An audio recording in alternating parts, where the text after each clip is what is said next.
Benar-benar panas sih. Ini memang 4 hari 1 minggu terakhir nih, kalau naik motor apalagi nggak karuan panasnya. Kenyataannya ya bahwa sekarang memang kasus infeksi saluran pernafasan atas dan bawah memang meningkat ya.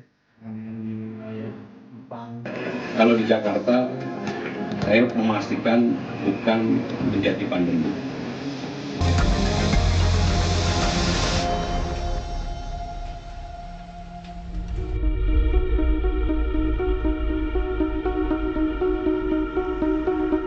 Cuaca ekstrim kembali melanda sejumlah wilayah di Indonesia.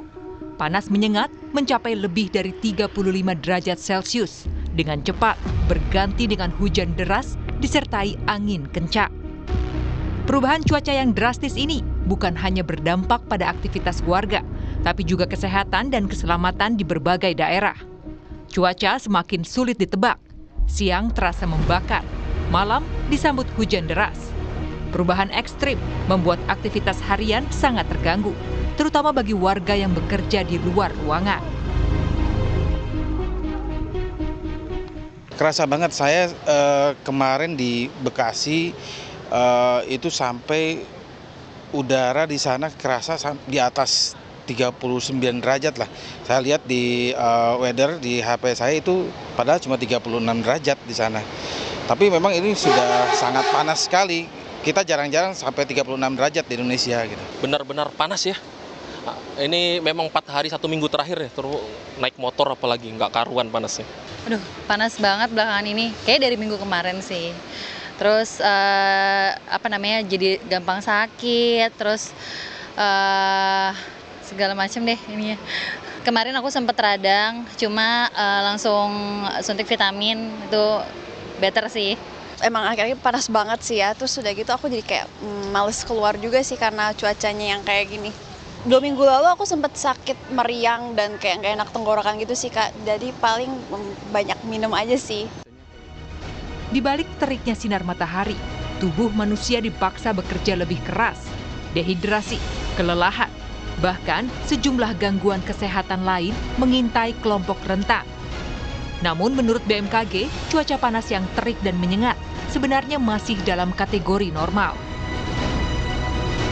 Fenomena panas seperti yang terjadi saat ini umumnya terjadi 2 kali karena memang di ekuator itu 2 kali dilewati oleh gerak semu matahari dan beberapa penyebab kenapa akhir-akhir ini terjadi suhu yang panas dan terik. Yang pertama adalah tadi sudah disebutkan adanya gerak semu matahari yang saat ini berada di dekat selatan ekuator.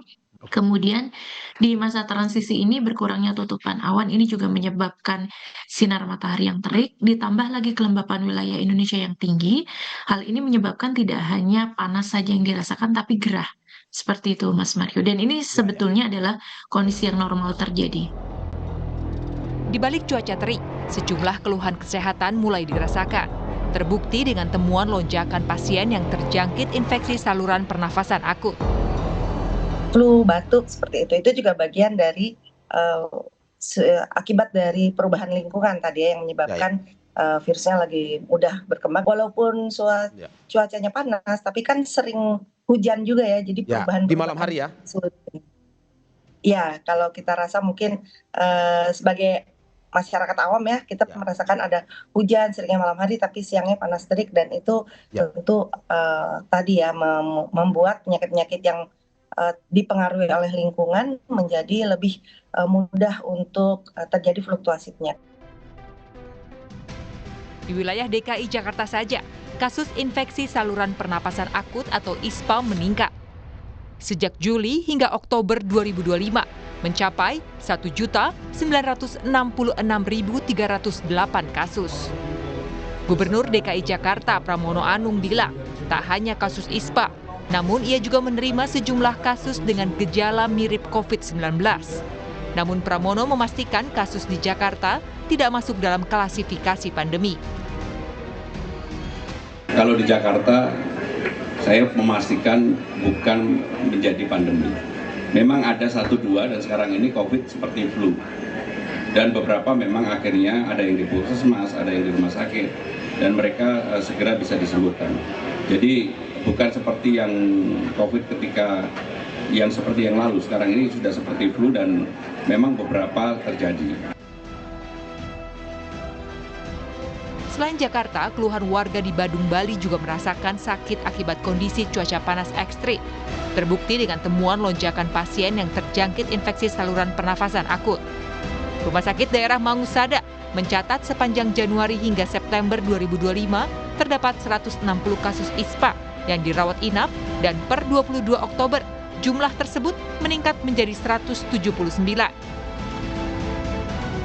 Pengaruh iklim ya yang begitu ekstrim ya, seperti kita lihat di media massa dan kenyataannya ya, bahwa sekarang memang kasus infeksi saluran pernapasan atas dan bawah memang meningkat ya. Dari data terakhir, 10 penyakit terbanyak yaitu ada namanya pneumonia unspesifik, itu jumlahnya sekitar 109-nya. Kalau rawat inapnya kemarin 45 dari 160 kasus yang dirawat inap ya. Kemudian kalau rawat jalannya 179 total ya, dari penyakit yang terbanyak yang kita temukan kemarin ya. Tidak hanya masalah gangguan pernapasan, cuaca panas ekstrim berdampak pada imun anak-anak yang menurun, sehingga mudah terserang penyakit. Sejumlah anak juga terkena penyakit campak yang ditandai dengan panas badan dan muncul bintik-bintik merah pada tubuh. Kondisi ini meningkat akibat virus yang disebabkan perubahan cuaca. Ketika siang, panas begitu terik. Di malam hari, cuaca mendadak berubah muram. Hujan deras datang tiba-tiba. Rabu 22 Oktober 2025, hujan deras tiba-tiba mengguyur wilayah Jakarta dan sekitarnya, membuat sejumlah ruas jalan terendam air dengan ketinggian 20 hingga 50 cm. Kendaraan bermotor yang nekat menerobos banjir mengalami mati mesin. Arus lalu lintas pun terpaksa dialihkan.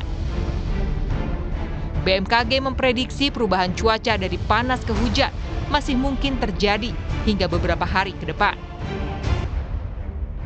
Namun, di tengah sengatan cuaca panas ekstrim, turunnya hujan seolah dianggap bisa meredakan suhu.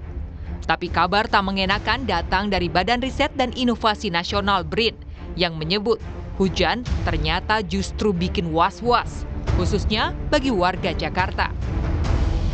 Karena ditemukan adanya partikel mikroplastik berukuran sangat kecil yang bersifat toksik di dalam air hujan. Dari sampel penelitian BRIN, butiran hujan di utara Jakarta mengandung mikroplastik.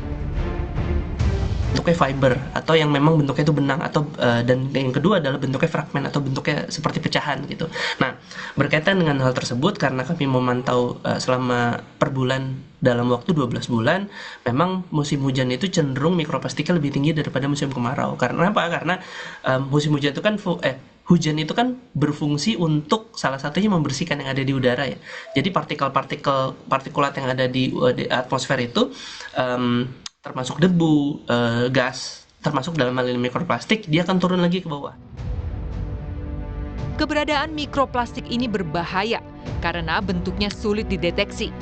Ia dapat dengan mudah masuk ke tubuh manusia melalui udara yang dihirup, makanan, dan air minum.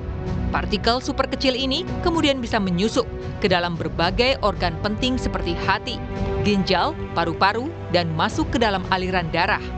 Hal ini bisa memicu gangguan kesehatan seperti peradangan kronis. Bahkan efek radikal bebas bisa memiliki efek jangka panjang seperti degeneratif dan bisa berujung pada kerusakan jaringan. Mikroplastik, ancaman tak kasat mata, disebut para peneliti karena ulah manusia yang mengonsumsi plastik tanpa kendali. Setiap kantong plastik yang dibuang sembarangan, setiap limbah yang tak diurus dengan benar, jadi jejak kelalaian yang dibiarkan menumpuk bertahun-tahun. Kini dampaknya tak hanya pada kesehatan, namun ekosistem air dan tanah terancam. Tim Liputan, Kompas TV.